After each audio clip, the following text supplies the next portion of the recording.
Tamamıyla duygusal olarak değil, vicdani olarak aldığımız bir karardır. Kardeşlerimle beraber aldığımız karar, dükkanımda, iş yerimde zarar etmeyi göze alarak dahi biz bu boykotu sonuna kadar götürmek istiyoruz. Özellikle oradaki çocuklar, oradaki mazlum halk, bizim de onlara karşı boş durmadığımızı görmeleri için. Özellikle ben kendi devletimden şunu beklerdim. Bizim bu yaptığımız boykotlar çok küçük çapta olabilir. Ama ben kendi devletimden şunu isterdim.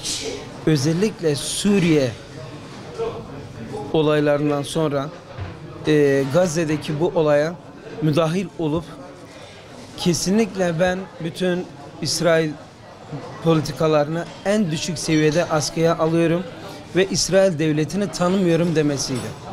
Onu yapamadığı için biz de halk olarak elimizden geldiği kadar Gazze'li kardeşlerimiz, Gazze'li mazlumlarımızın yanında durmaya çalışıyoruz. Yapabildiğimiz bu şu anda. Bu konu hakkında söylenecek insani olarak hiçbir söz yok. Resmen katliam yapılıyor. Resmen oradaki çocuklarımız, oradaki sivil olarak katliamları gördüğümüz zaman yediğimiz yemek bize haram oluyor. Bunlar, o çocuklar yerine bizim çocuklarımız da oluyor. Onlar da bizim evlatlarımız. Ukrayna'da soykırım yapılıyor, savaş yapılıyor, insanlık ayağa kalkıyor. Ama ne yazık ki bir Müslüman devletine bunu yapıldığı zaman ben Filistin'e devlet diyorum. Çünkü bizim devletimizdir. Ben özellikle de fark ederseniz ben İsrail bayrağının üzerinde herkes taşımaya çalışıyor. Ben de Filistin bayrağının üzerine ay yıldızlı bayrağımızı koydum. Türkiye'nin buna bir müdahil olması lazımdı ve Müslümanlık şu anda uyuyor resmen. Uyanmamız lazım.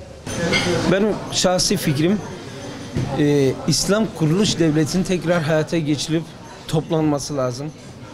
Nasıl Avrupa Birliği birleşip kendi eurolarını çıkardıysa Türkiye Cumhuriyeti başta olmak üzere bütün Müslüman devletlerin bir araya gelip kendi öz kaynaklarıyla doları tanımıyorum, euroyu tanımıyorum ve kendi öz kaynaklarımızdan bizim bir para birimini bulup herkesin o şekilde sınırları da ortadan kaldırıp birbirine destek vermesi taraftarıyım. Öyle düşünüyorum. Birlik beraberlik olmadığı sürece bütün Müslüman alemindeki bütün ülkelerde kan akmaya devam edecek ve bu Siyonizmin işine de yarıyor. Yakında biz demeyelim şu anda Türkiye'de herhangi bir savaş olmuyor.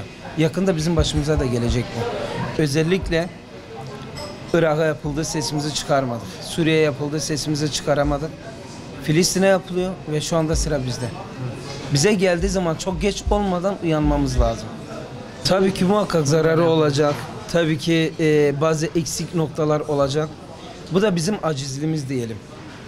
Koskoca bir ülkede eğer dışarıya bağımlı oluyorsak bırak da onun cürmünü çekelim. Zarar edelim ama oradaki halkın öldürülmesine katkıda bulunmayalım. Her aldığımız bir üründe oradaki kardeşlerimizin kanının daha çok akmasına neden oluyoruz. O yüzden aldığımız bu karar bu. Türkiye Cumhuriyeti çok büyük bir ülke. Kendi ürünlerimizi kendimiz üretebiliriz. Kayseri'de isim vermek istemiyorum. Kayseri'de açılan fabrikayı elimizden geldiği kadar destekleme kararı aldık. Çünkü neden? Bizim yerli ve milli ürünümüz olduğu için. İçmeyelim ne olacak yani? Karınca kararınca herkesin bu şekilde bir de, karar almasını bekliyorum. Ki nitekim birçok esnafımız yapmaya çalışıyor ama ben şunu öğrendim tekrar. Bana karışmaya yılan bin yaşasın düşüncesinde halkımız. Biz burada bazı ürünlere yok dediğimiz zaman bize kalkıp tepki gösteren bazı insanlarımız oluyor. Ne yazık ki da olayın vehametinin farkında değiller. Bize tepki gösterilmesinden ziyade karşı tarafa tepki gösterilmesin. Kardeşim iyi ediyorsunuz bu ürünleri getirmeyerek biz de sizi destekliyoruz demesini bekliyoruz. Bize tepki yerine bunlar söylemelerini bekliyoruz.